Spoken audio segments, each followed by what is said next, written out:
Hi guys, ಎಲ್ರಿಗೂ ನಮಸ್ಕಾರ. ಮತ್ತೊಂದು ಹೊಸ ವ್ಲಾಗ್ಗೆ ಸುಸ್ವಾಗತ. ಸೊ ಇವತ್ತಿನ ವ್ಲಾಗ್ನ ಶುರು ಮಾಡ್ತಾ ಇರೋದು ಆಲ್ಮೋಸ್ಟ್ 1 ಗಂಟೆ. ಸೊ ಬನ್ನಿ ಇವತ್ತಿನ ವ್ಲಾಗ್ನ ಶುರು ಮಾಡೋಣ. ಇವತ್ತಿನ ಮೊದಲನೇ ಕಮೆಂಟ್ಗೆ ಹೋಗ್ಬಿಡೋಣ. ಆ್ಯಕ್ಚುಲಿ ಸಾಕಷ್ಟು ಕಮೆಂಟ್ಗಳು ಬಂದಿದ್ದಾವೆ ಲಾಸ್ಟ್ ವಿಡಿಯೋದಲ್ಲಿ. ಬ್ರೋ, ನೀವು ಬಜ್ಜೀಸ್ ಯಾವಾಗ ಬ್ರೀಡ್ ಮಾಡಿಸ್ತೀರಾ, ಯಾವ ಸೀಸನ್ ಅಂತ ಕೇಳಿದ್ದಾರೆ ಬಜ್ಜೀಸ್ ಲವರ್ ಅವರು. ಆ್ಯಕ್ಚುಲಿ ನಾನು ಬ್ರೀಡ್ ಮಾಡಿಸೋದು ಬ್ರೋ ಒಂದು ಮೇ ನೋಡಿ. ಇವಾಗ ಇಷ್ಟೊಂದಂಗೆ ಸೈಲೆಂಟ್ ಆಗಿದ್ರು, ಯಾರೂ ಮಾತಾಡ್ತಾ ಇರಲಿಲ್ಲ. ಇವಾಗ ನಾನು ಮಾತಾಡೋದು ಶುರು ಮಾಡಿದ್ಮೇಲೆ ಅವರು ಮಾತಾಡ್ತಾವ್ರು ನೋಡಿ, ಎಲ್ಲ ಕುಯ್ ಅಂತ. ಅದೇ ಬ್ರೀಡಿಂಗ್ ಮಾಡಿಸೋ ಟೈಮ್ ಬಂದ್ಬಿಟ್ಟು ಸೀಸನ್ ಬಂದ್ಬಿಟ್ಟು ರೇನಿ ಸೀಸನ್, ಅಂದರೆ ಮಳೆಗಾಲ. ಇವಾಗ ನೆಕ್ಸ್ಟ್ ಜೂನಿಂದ ಏನೋ ಶುರುವಾಗುತ್ತಲ್ಲ, ಮೇ ಎಂಡು ಜೂನು, ಆ ಟೈಮಲ್ಲಿ ನಾನು ಬ್ರೀಡಿಂಗ್ ಹಾಕುವಂಥದ್ದು. ನೀವೇ ನೋಡ್ತೀರ, ನಾನು ಆಲ್ರೆಡಿ ರೆಸ್ಟ್ ಕೊಟ್ಟೆ. ಸುಮಾರು ಒಂದು ತಿಂಗಳಾಯ್ತು, 2 ತಿಂಗಳಾಯ್ತು ಅನ್ಕೋತೀನಿ. ಜನವರಿಯಿಂದ ರೆಸ್ಟ್ ಕೊಡೋಕೆ ಶುರು ಮಾಡಿದೆ. ಬಟ್ ಕೆಲವೊಂದು ಬರ್ಡ್ಸ್ಗಳು ಮಿನಿಮಮ್ 1 ತಿಂಗಳು ದಾಟಿದೆ ರೆಸ್ಟು. ಕೆಲವೊಂದು ಬರ್ಡ್ಸ್ಗಳು 5-6 ದಿನ ಲೇಟಾಗಿ ನಾನು ಬಿಟ್ಟಿರ್ತೀನಲ್ಲ, ಅವೆಲ್ಲ ಇವಾಗ ಒಂದು 20 ದಿನ, 25 ದಿನ ದಾಟಿದೆ. ಎಲ್ಲ ಬರ್ಡ್ಸ್ಗೂ ಕೂಡ ರೆಸ್ಟ್ ಕೊಟ್ಟಿರೋದ್ರಿಂದ. ನೆಕ್ಸ್ಟು ಕಮೆಂಟ್ಗೆ ಹೋಗ್ಬಿಡೋಣ. ಬ್ರೋ, ನಾನು ಬ್ರೀಡ್ ಮಾಡಿಸೋದು ಹೇಳಿದ್ನಲ್ಲ, ಏನೇ ಇದ್ರು ಜೂನಿಗೆ ಬಿಸಿಲೆಲ್ಲ ಕಮ್ಮಿ ಆಗಿರುತ್ತೆ, ಸ್ವಲ್ಪ ಮಳೆಗಾಲ, ಅವಾಗ ಒಳ್ಳೆ ಬ್ರೀಡ್ ಆಗ್ತವೆ ಬರ್ಡ್ಸ್ಗಳು ಕೂಡ. ಇವಾಗ ರೆಸ್ಟ್ ಕೊಡಿ ನಿಮ್ಮ ಬರ್ಡ್ಸ್ಗೆಲ್ಲ. ನೆಕ್ಸ್ಟು ಯೂಸರ್ ಅವರು ಕಮೆಂಟ್ ಮಾಡಿರೋದು, ಇವ್ರ ಹೆಸರು ಹಾಕಿಲ್ಲ, ಇವ್ರ ಹೆಸರಿಲ್ಲ, ಬಟ್ ಯೂಸರ್ ಅಂತ ಇದೆ. ನಂಬರ್ 1 ಕನ್ನಡ ಬಜ್ಜೀಸ್ ಚಾನಲ್ ಅಂತ ಹೇಳಿದ್ದಾರೆ. Thank you so much. ನಿಮ್ಮ ಹೆಸರು ಹಾಕಿಲ್ಲ ನೀವು, ಅದು ನಿಮ್ಮ ಹೆಸರು ಯೂಸರ್ ಅಂತ ತೋರಿಸ್ತಾ ಇದೆ ನನಗೆ ನಿಮ್ಮ ಚಾನಲ್ ಐಡಿ.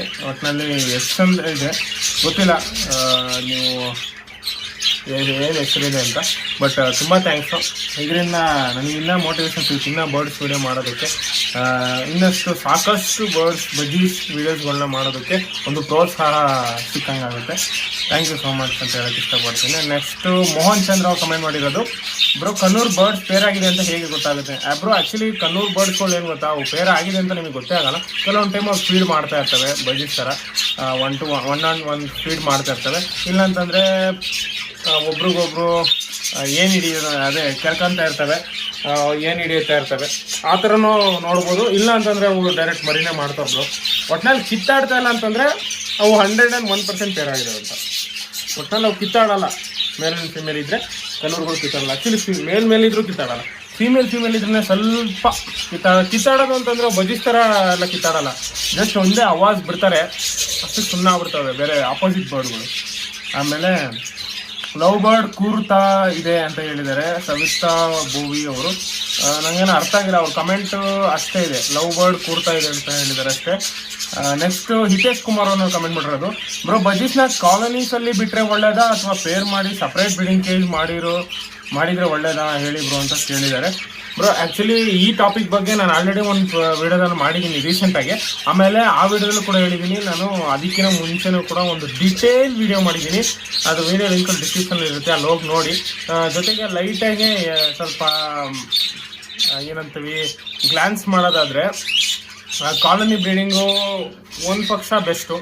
ಯಾಕೆ ಅಂತಂದರೆ ಇವಾಗ ಕ್ಲೀನ್ ಮಾಡಬೇಕು ಅಂತಂದರೆ ಜಸ್ಟ್ ಕೆಳಗಡೆ ಕ್ಲೀನ್ ಮಾಡಿಬಿಟ್ಟು ದೊಡ್ಡದ್ರಲ್ಲಿ ಊಟ, ದೊಡ್ಡದ್ರಲ್ಲಿ ನೀರಿಟ್ಟರೆ ಆಗೋಯ್ತು. ಬಟ್ ಈಗ ನನ್ನಿಂದೇನು ಕಾಣ್ತಾ ಇದೆ, ಸಪ್ರೇಟ್ ಕೇಜಸ್ಗಳು ಇಲ್ಲೇನೇನು ಕಾಣ್ತಾ ಇದೆ, 8 ಇದೆ ನನ್ನ ಹಿಂದೆ. ಆ ಎಲ್ಲ ಕೇಜ್ಗೂ ನಾನು ಊಟ, ನೀರು, ಕ್ಯಾಲ್ಶಿಯಮ್ಮು ಎಲ್ಲ ಹಾಕಬೇಕು, ಜೊತೆಗೆ ಇನ್ಸ್ಪೆಕ್ಷನ್ ಮಾಡಬೇಕು.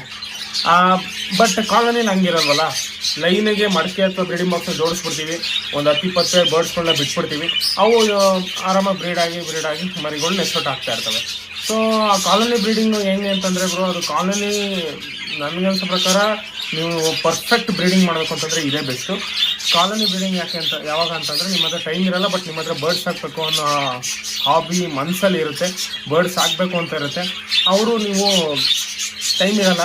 ಅವಾಗ ನಿಮ್ಮ ಮನೆ ಹತ್ರ ಸ್ವಲ್ಪ ಲುಕ್ ಆಗಿರಲಿ ಅಂದ್ಬಿಟ್ಟು ಮನೆ ಮುಂದೆ ಎಷ್ಟೋ ಜನ ದೊಡ್ಡ ಕೇಜಲ್ಲಿ ಮಾಡಿಸ್ತಾರೆ. ಸೊ ಅದರೊಳಗಡೆ ಮಡಕೆ ಕಟ್ತಾರೆ, ಬರ್ಡ್ಸ್ ಬಿಡ್ತಾರೆ, ಅವು ಪಾಡಿಗೆ ಬ್ರೀಡ್ ಆಗ್ತಾ ಇರ್ತವೆ. ಆ ಥರನೂ ಕೂಡ ಮಾಡ್ತಾರೆ. ಆ ಥರ ಮಾಡೋದ್ರಿಂದ ಏನಾಗುತ್ತೆ ಅಂತಂದರೆ ಬರ್ಡ್ಸ್ಗಳು ಜಾಸ್ತಿ ಆಗ್ಬಿಡ್ತವೆ. ಆ ಕೇಜಲ್ಲಿ ಲುಕ್ ಆಗಿರುತ್ತೆ. ಮನೆಗೆ ಯಾರು ನೆಂಟರು ಯಾರೋ ಒಬ್ರು ಬಂದಾಗ ನೋಡ್ತಾರೆ. ಸ್ಟಾರ್ಟಿಂಗ್ ಮನೆಗೆ ಎಂಟ್ರೆನ್ಸ್ ಅಲ್ಲೇ ಇಟ್ಟಿರ್ತಾರೆ. ನಾನು ಎಷ್ಟು ಜನ ನೋಡಿ ಎಂಟ್ರೆನ್ಸ್ ಅಲ್ಲೇ ಇಟ್ಬಿಟ್ಟಿರ್ತಾರೆ. ಎಂಟ್ರೆನ್ಸ್ ಅಲ್ಲೇ ಲೆಫ್ಟ್ ಸೈಡ್ ಅಥವಾ ರೈಟ್ ಸೈಡ್ ಇಟ್ಟಿರ್ತಾರೆ. ಸೊ ಅಲ್ಲಿ ಬರ್ಡ್ಸ್ಗಳು ಸೌಂಡ್ ಮಾಡ್ತಾ ಇರ್ತಿಲ್ಲ ಅಂತ ಆಟ ಆಡ್ತಾರೆ ನೋಡಿ. ಅವ್ರಿಗೂ ಕೂಡ ಮನಸ್ಸಿಗೆ ಖುಷಿ ಆಗುತ್ತೆ. ಎಷ್ಟೇ ದೂರದಿಂದ ಬಂದಿದ್ರು ಕೂಡ ಅವರು ಈ ಬಿಸಿಲು ನೋಡಿದ್ರೆ ಬಿಸಿಲಲ್ಲಿ ಬಂದಿದ್ರು ಕೂಡ ಅವರಿಗೆ ಖುಷಿ ಆಗುತ್ತೆ. ಅದು ನೋಡಿ ಕಣ್ಣು ತಂಪಾಗುತ್ತೆ.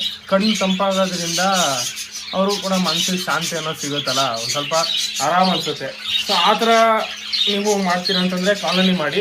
ಇಲ್ಲ ನನಗೆ ಟೈಮ್ ಇದೆ ಬ್ರೋ, ನಾನು ಎಲ್ಲ ಬರ್ಡ್ಗೂ ನೋಡ್ತೀನಿ, ಎಲ್ಲ ಬರ್ಡ್ನೂ ಇನ್ಸ್ಪೆಕ್ಷನ್ ಮಾಡ್ತೀನಿ, ಎಲ್ಲದಕ್ಕೂ ಸಪ್ರೇಟ್ ಫುಡ್ನ ಇಡೋಕ್ಕೆ ಟೈಮ್ ಇದೆ ನನ್ನ ಹತ್ರ, ಬೇಜಾನ್ ಟೈಮ್ ಇದೆ ಅಂತಂದರೆ ನೀವು ಈ ಥರ ಮಾಡ್ಬೋದು. ನನಗೇನು ಬೇಜಾನ್ ಟೈಮ್ ಇದೆ ಅಂತ ನಾನು ಈ ಥರ ಮಾಡಿದ್ದೀನಿ ಅಂತಲ್ಲ, ಬಟ್ ನನಗೆ ಅನುಕೂಲ ಹಿಂಗೆ. ಯಾಕೆಂದರೆ ನನ್ನ ಕಾಲೋನಿಯಲ್ಲಿ ಎಲ್ಲ ಬರ್ಡ್ನೂ ಮಾನಿಟರ್ ಮಾಡೋಕ್ಕಾಗಲ್ಲ. ಇವಾಗ ಯಾವುದೋ ಒಂದು ಬರ್ಡು ಅಲ್ಲೇನೋ ಕೂತ್ಕೊಂಡಿದೆ ಮೂಲೆಯಲ್ಲಿ, ಅದು ನನಗೆ ಗೊತ್ತಾಗಲ್ಲ. ಇವಾಗ 20-30 ಪೇರ್ ಇದ್ದಾಗ ಎಲ್ಲ ಒಂದೇ ಥರ ಇರುತ್ತೆ ಅಂತ ಹೇಳೋಕ್ಕಾಗಲ್ಲ. ಎಲ್ಲೋ ಒಂದು ಕಚ್ಚಾಡಿ ಯಾವುದೋ ಮೂಲೆಯಲ್ಲಿ ಹೋಗ್ಬಿಡ್ಬೋದು ಬರ್ಡು, ಏನೋ ಕಾಯಿಲೆ ಕೂತ್ಕೊಂಡಿರ್ಬೋದು, ಅದು ನಮಗೆ ಗೊತ್ತಾಗಲ್ಲ. ಆದರೆ ಈ ಥರ ಸಿಂಗಲ್ ಬರ್ಡ್ ಪೇರ್ ಆದರೆ ಪ್ರತಿಯೊಂದು ಪೇರನ್ನು ನಾವು ನೋಡ್ಬೋದು. ಯಾವ ಪೇರು ಯಾವುದಕ್ಕೆ ಎಷ್ಟು ಮೊಟ್ಟೆ ಇಡ್ತಾ ಇದೆ, ಜೊತೆಗೆ ಎಷ್ಟು ಮರಿ ಮಾಡ್ತಾ ಇದೆ, ಎಷ್ಟು ಮರಿ ತಕ್ಕೊಡ್ತಾ ಇದೆ, ಎಲ್ಲನೂ ಕೂಡ ನೋಡ್ಬೋದು. ಆಮೇಲೆ ಕಚ್ಚಾಡಿದ್ರೆ ನಮಗೆ ಗೊತ್ತಾಗ್ಬಿಡುತ್ತೆ. ಆಮೇಲೆ ಇನ್ನೊಂದೇನು ಅಂತಂದರೆ ಇನ್ಬ್ರೀಡಿಂಗ್ ಸಾಧ್ಯತೆ ಇರಲ್ಲ. ಅಂದರೆ ಒಂದೇ ಟೈಮ್ ಮಕ್ಕಳು ಬ್ರೀಡ್ ಆಗಲ್ಲ. ಬಟ್ ಕಾಲೋನಿಲಿ ಒಂದೊಂದು ಟೈಮ್ ಏನು ಮಾಡೋಕ್ಕಲ್ಲ, ಒಂದೇ ಪೇರೆಂಟ್ಸ್ ಮಕ್ಕಳು ಕೂಡ ಬ್ರೀಡ್ ಆಗ್ಬಿಡ್ತವೆ. ಸೊ ಆವಾಗ ಅದರಿಂದ ಇನ್ಬ್ರೀಡಿಂಗ್ ಆಗೋದ್ರಿಂದ ಬರ್ಡ್ಸ್ಗಳು ಫೆದರ್ಸ್ ಗ್ರೋತ್ ಆಗಲ್ಲ ಅಥವಾ ವಾಯ್ಸ್ ಗ್ರೋತ್ ಆಗಲ್ಲ. ಈ ಥರ ಏನಾರು ಆಗೋ ಚಾನ್ಸಸ್ಗಳು ಇರ್ತವೆ ಇನ್ಬ್ರೀಡಿಂಗಲ್ಲಿ. ಸೊ ಇನ್ಬ್ರೀಡಿಂಗ್ನ ತಪ್ಸೋಕ್ಕಾಗಲ್ಲ ಕಾಲೋನಿಲಿ ನೀವು. ಯಾಕಂದರೆ ಕಾಲೋನಿಲಿ ಸುಮಾರು ಬರ್ಡ್ಗಳು ಇರ್ತವೆ. ಯಾವ್ದು ಮರಿ ಅಂತ ಹೆಂಗೆ ಪತ್ತೆ ಮಾಡ್ತೀರಾ ನೀವು? ಆಗಲ್ಲ. ಅದೇ ನಾವು ನಾರ್ಮಲ್ ಈ ಥರ ಪೇರ್ಗಳು ಇಟ್ಟಿದೆ, ಅಲ್ಲಿ ನಂಬರ್ ಸ್ವಲ್ಪ ದಿನದಿಂದ ನಂಬರ್ ಹಾಕ್ತೀನಿ. ನಂಬರು ನೋಡಿ, ಇಲ್ಲಿ ನಂಬರ್ ಇಲ್ಲಿ ಕಾಣ್ತಿದೆ, ಇಲ್ಲಿ ನಂಬರು ಈ ಥರ ನಂಬರ್ ಹಾಕ್ತೀನಿ. ಸೊ ಆ ನಂಬರ್ ನಾನು ನೋಡ್ಕೊಂಡು ಬರ್ತಿದ್ದೆ, ನನ್ನ ಏನು ಬುಕ್ ಇದೆ ಅದ್ರಲ್ಲಿ ಬರ್ದಿಟ್ಕೊತೀನಿ. ಸೊ ಆವಾಗ ನಾನು ಇವಾಗ ನನ್ನ ಹತ್ರ ಇವಾಗ ಇಷ್ಟು ಪೇರ್ ಇದೆ ಅಂತಂದರೆ ಅಷ್ಟು ಪೇರಲ್ಲೇ ನೋಡಿ ಈ ಕೇಜು ಬೇರೆ ಬೇರೆ ಮರಿಗಳು ಅಂತ ನಾನು ಡಿಫ್ರೆನ್ಷಿಯೇಟ್ ಮಾಡ್ಬೋದು. ಪೇರ್ ಮಾಡೋ ಟೈಮಲ್ಲಿ ಅಥವಾ ನಿಮ್ಗೆ ಯಾರಿಗಾರು ಕೊಡೋ ಟೈಮಲ್ಲಿ ಅದನ್ನು ನಾನು ಹೇಳ್ಬಿಟ್ಟು ಕೊಡ್ಬೋದು. ಇದ್ರ ಪೇರೆಂಟ್ಸ್ ಬೇರೆ ಇದೆ, ಅದ್ರ ಪೇರೆಂಟ್ಸ್ ಬೇರೆ ಇದೆ, 100% ಹೇಳ್ಬಿಟ್ಟು ಕೊಡ್ಬೋದು. 101% ನಾನು ಹೇಳ್ಬಿಟ್ಟು ಕೊಡ್ಬೋದು. ಯಾಕೆಂದರೆ ನನಗೆ ಗೊತ್ತಿರುತ್ತೆ ಯಾವ ಬರ್ಡ್ ಮರಿ ಅದು ಅಂತ. ಬಟ್ ಕಾಲೋನಿಲಿ ಹಂಗೆ ಆಗಲ್ಲ. ನೀವು ಯಾವ ಬರ್ಡ್ ಮರಿ ಅಂತ ಹುಡುಕ್ತೀರಾ, 1000 ಜಾಸ್ತಿ ಮರಿ ಆಗ್ಬಿಟ್ರೆ 23 ಮರಿ ಆಗ್ಬಿಡ್ತವೆ. ಒಂದೊಂದು ಮರಿನ 5 ಮಾಡ್ತವೆ ಅಂತಂದರೆ ಎಷ್ಟೊಂದು ಮರಿಗಳು ಆಗ್ಬಿಡ್ತಾವೆ. ಅವು ನೀವು ಹುಡ್ಕೋಕ್ಕೆ ಆಗಲ್ಲ, ಗೊತ್ತೇ ಆಗಲ್ಲ, ಅದು ಫೈಂಡ್ ಔಟ್ ಮಾಡೋಕ್ಕಾಗಲ್ಲ. ಸೊ ಆ ಥರ ನಿಮ್ಮ ಅನುಕೂಲ ಯಾವ ಥರ ಇದೆ ನೋಡಿ. ನೀವು ಚಿಕ್ಕದ ಕಾಲೋನಿ ಮಾಡ್ತೀರಾ, ಒಂದು 5 ಪೇರ್ ಇಟ್ಟು ಅಂತಂದರೆ ಆರಾಮಾಗಿ ಆಗುತ್ತೆ. 5 ಪೇರ್ ಬಜೆಟ್ನ ಇಟ್ಬಿಟ್ಟು ಆರಾಮಾಗಿ ಬ್ರೀಡ್ ಮಾಡಿಸ್ಕೋಬೋದು ನೀವು. ಇಲ್ಲ ನನಗೆ ಅಟ್ಲೀಸ್ಟ್ ಒಂದು ಈ ಥರ ಎಲ್ಲದಕ್ಕೂ ಒಂದೊಂದೇ ಸಪ್ರೇಟ್ ಫುಡ್ಗಳನ್ನ ಕೊಡ್ತೀನಿ ಅನ್ನೋದಾದರೆ ಈ ಥರ ಮಾಡಿ. ಇನ್ನೂ ಡೀಟೇಲಾಗಿ ನಿಮ್ಗೆ ಏನಾರು ಇದು ಆ್ಯಕ್ಚುಲಿ ನಾನು ಹೇಳ್ತಾ ಇರೋದು ಒಂದು 2-3 ಪಾಯಿಂಟ್ಗಳೆಲ್ಲ ಹೊಸದಾಗಿ ಹೇಳಿದ್ದೀನಿ. ಇನ್ಬ್ರೀಡಿಂಗ್ ತಪ್ಪಿಸೋದು ಅದೆಲ್ಲ ಹೊಸದಾಗಿ ಹೇಳಿರೋದು ಈ ವಿಡಿಯೋದಲ್ಲಿ. ಬಟ್ ಹೋದ ವಿಡಿಯೋಲ್ಲೇ ಒಂದು ಸ್ವಲ್ಪ ಬೇರೆ ಥರ ಹೇಳಿದ್ದೀನಿ. ಮತ್ತು ನೀವು ಲಾಸ್ಟು ಇದರಲ್ಲಿ ನೋಡಿದ್ರೆ ನೀವು ನಾನೇನು ಲಿಂಕ್ ಅಂತ ಹೇಳಿದೆ, ಸುಮಾರು ಒಂದು 2 ವರ್ಷದ ನಿಮಿಷ ಮಾಡಿದ್ದಲ್ಲ, ಅದರಲ್ಲೂ ಬೇರೆ ಪಾಯಿಂಟ್ಸ್ಗಳನ್ನ ಹೇಳಿದ್ದೀನಿ. ಎಲ್ಲ ಪಾಯಿಂಟ್ಸ್ಗಳನ್ನೂ ಕನ್ಸಿಡರ್ ಮಾಡಿಬಿಟ್ಟು ನಿಮ್ಗೆ ಯಾವ್ದು ನೀವು ಅನುಕೂಲ ಅನಿಸುತ್ತೆ, ಯಾವ್ದು ಈಸಿ ಅನಿಸುತ್ತೆ ನೀವು ಅದಕ್ಕೆ ಹೋಗ್ಬೋದು. ನೆಕ್ಸ್ಟು ಬಂದ್ಬಿಟ್ಟು ಕಮೆಂಟು ಹಾನು ಅವ್ರು ಕಮೆಂಟ್ ಮಾಡಿರೋದು, ಬ್ರೋ ಬಜ್ಜೀಸ್ ಆ್ಯಂಡ್ ಆಫ್ರಿಕನ್ ಲೋಬರ್ಡ್ಸ್ ಒಂದೇ ಬಾಕ್ಸ್ ಬಿಡ್ಬೋದಾ? ಆ್ಯಕ್ಚುಲಿ ಇಬ್ಬರು ಕಚ್ಚಾಡ್ಬಿಡ್ತವೆ ಆಫ್ರಿಕನ್ ಲೋಬರ್ಡ್ಸ್ಗಳು. ಅಂದರೆ ಆಫ್ರಿಕನ್ ಲೋಬರ್ಡ್ಸ್ಗಳು ಬಜ್ಜೀಸ್ಗಳನ್ನ ಕಚ್ಚಿಬಿಡ್ತಾವೆ ಬ್ರೋ, ಎರ್ರಾಬ್ರಿ ಕಚ್ಚಿಬಿಡ್ತವೆ ಬ್ರೋ. ನೆಕ್ಸ್ಟ್ ಜೂನ್ಗೆ ಬ್ರೀಡಿಂಗ್ಗೆ ಬಜೀಸ್ನ ಯಾವ ಥರ ಪ್ರಿಪೇರ್ ಮಾಡಬೇಕು ಟಿಪ್ಸ್ ಮತ್ತು ನೀವು ವಿಡಿಯೋ ಮಾಡಿ. ಇದ್ರ ಬಗ್ಗೆ ನಾನು ನೆಕ್ಸ್ಟ್ ವಿಡಿಯೋದಲ್ಲಿ ತಿಳಿಸ್ಕೊಡ್ತೀನಿ ಬ್ರೋ. ಇದು ವಿಡಿಯೋ ಲೆಂತ್ ಆಗ್ಬಿಡುತ್ತೆ. ಇದ್ರ ಬಗ್ಗೆ ನಾನು ನೆಕ್ಸ್ಟ್ ವಿಡಿಯೋದಲ್ಲಿ ತಿಳಿಸ್ಕೊಡ್ತೀನಿ. ಜೂನ್ಗೆ ಬ್ರೀಡಿಂಗಿಗೆ ನಿಮ್ಮ ಬರ್ಡ್ಸ್ಗಳನ್ನ ಯಾವ ಥರ ಪ್ರಿಪೇರ್ ಮಾಡಬೇಕು ಅಂತ ನೆಕ್ಸ್ಟ್ ವಿಡಿಯೋ ಟಾಪಿಕ್ ಅದೇ ಆಗಿರುತ್ತೆ. ನೆಕ್ಸ್ಟ್ ಕಮೆಂಟು, ಬ್ರೋ ನೀವು ನಿಮ್ಮ ಚಾನಲಲ್ಲಿ ಕಮ್ಮಿ ಸಬ್ಸ್ಕ್ರೈಬರ್ಸ್ ಇದ್ರೂ ಇಷ್ಟು ಡೆಡಿಕೇಶನ್ ತೋರಿಸ್ತೀರಾ, ಲವ್ ಯು ಬ್ರೋ ಅಂತ ಹೇಳಿದ್ದಾರೆ. Thank you so much. ನಿಮ್ಮ ಹೆಸರು ಅದು ಹಾಕಿಲ್ಲ, ಅದೇ ನೀವು ಮೇಲ್ಗಡೆ ಕಮೆಂಟ್ ಮಾಡಿದ್ರಲ್ಲ ಅವರೇ ಇವರು. ಬಟ್ ಹೆಸರು ಹಾಕಿಲ್ಲ, ಬಟ್ ಅದು ಸಿಂಬಲ್ ಒಂದೇ ಇದೆ, ಎಸ್ ಅಂತ ಇದೆ ಲೋಗೋ ಅಥವಾ ಪ್ರೊಫೈಲ್ ಫೋಟೋ ಅಂತ ಏನಂತೀವಿ, ಅದು ಒಂದೇ ಇದೆ. ಮತ್ತು ಹೃತಿಕ್ ಕಮೆಂಟ್ ಮಾಡಿರೋದು, ಬ್ರೋ ಲವ್ ಬರ್ಡ್ ಕೇಜ್ನ ಬ್ರೀಡಿಂಗ್ ಬಾಕ್ಸ್ ಹೇಗೆ ಫಿಕ್ಸ್ ಮಾಡೋದು?